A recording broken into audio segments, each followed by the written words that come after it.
Hey witches, it's Taya and Luna. She's always got to be up in everything, this little puppy. I guess she's not so little anymore. Hey beeps.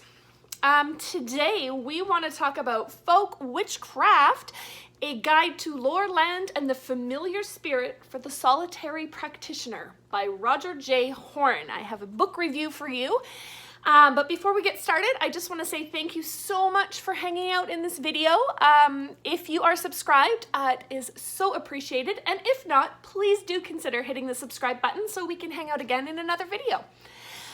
So without further ado, let's talk about Folk Witchcraft.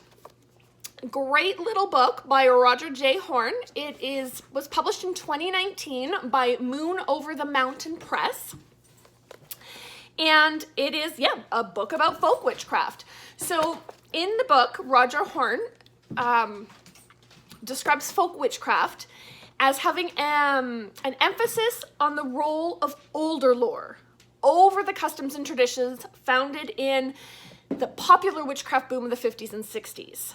So it's what a lot of people would call traditional witchcraft. And he said he kind of shies away from that and prefers to call it folk witchcraft because traditional witchcraft sort of implies this lineage that, you know, it's tradition that goes back over time. And that's not necessarily true.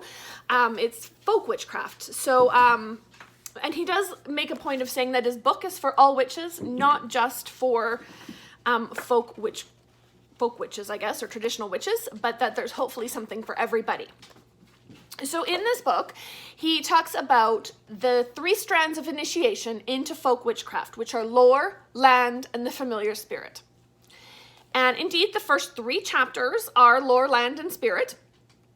And then they are followed by, he calls this grammar or grammary of basic rites, Sabbat rites, conjurations, and various charms. So it kind of starts out with the sort of the knowledge, what you need to know, and then it ends with more of a grimoire style where here's the actual workings. So the first 3 chapters, if you will, I don't even know if you can call them chapters. This isn't really divided up. Like there's no sort of title page for a new chapter. It's just sort of one after the other after the other. They're that instructional material, the foundational material for folk witchcraft. And each section sort of starts with like lore, and it'll talk about lore. I'll give you an idea here. It talks about it, teaches about it, and then it's followed by some practical exercises that you can do.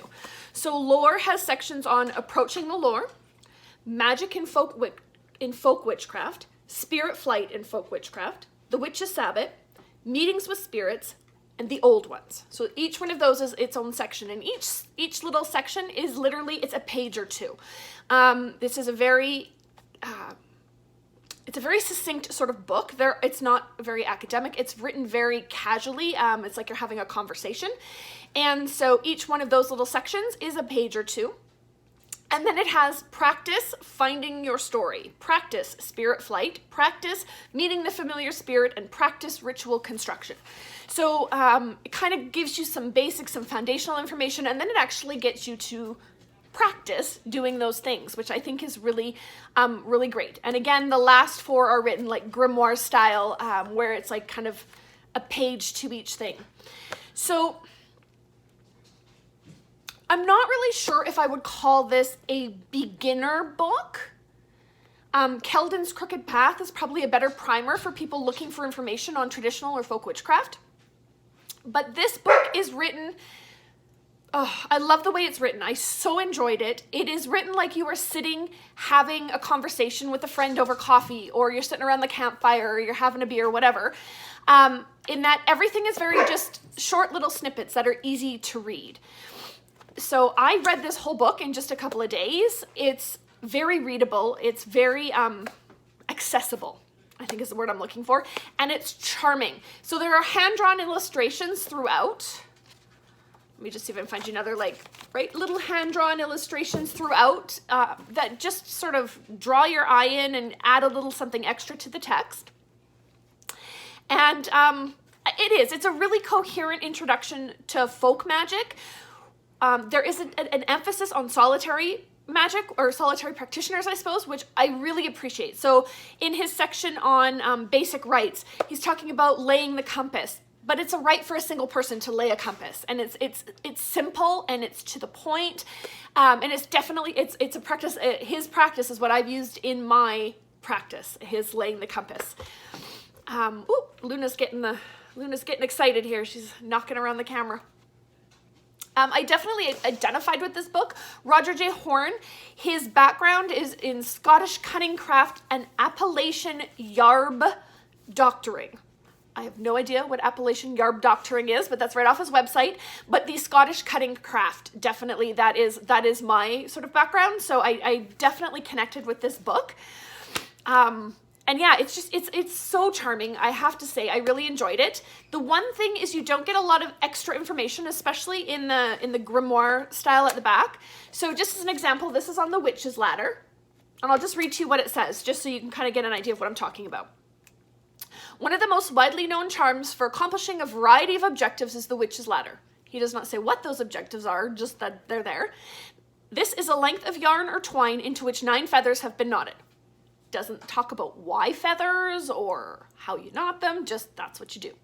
As each knot is tied, the witch speaks the appropriate charm, for example, and then he gives you a charm that you can say as you're doing your knots. So again, if you have no background in witchcraft and you were to pick up this book, I feel like that would be a little, like, there's a little lacking, right? It doesn't really explain a lot about a witch's ladder other than just, here's how you do it. So again, you might, if you had more of a foundational practice down already, but again, I love, he has a very different little charm that goes with it other than the knot of 3, knot of 4. So I really do like what he's offering here. I just feel like it's maybe missing a bit of information or a bit of background information for a newer practitioner. But I did love this book, and if you do have a bit of a background, and even if you don't, check it out. I definitely recommend you pick it up if you're interested in folk witchcraft or folkloric witchcraft, or if you're into tradcraft or traditional witchcraft.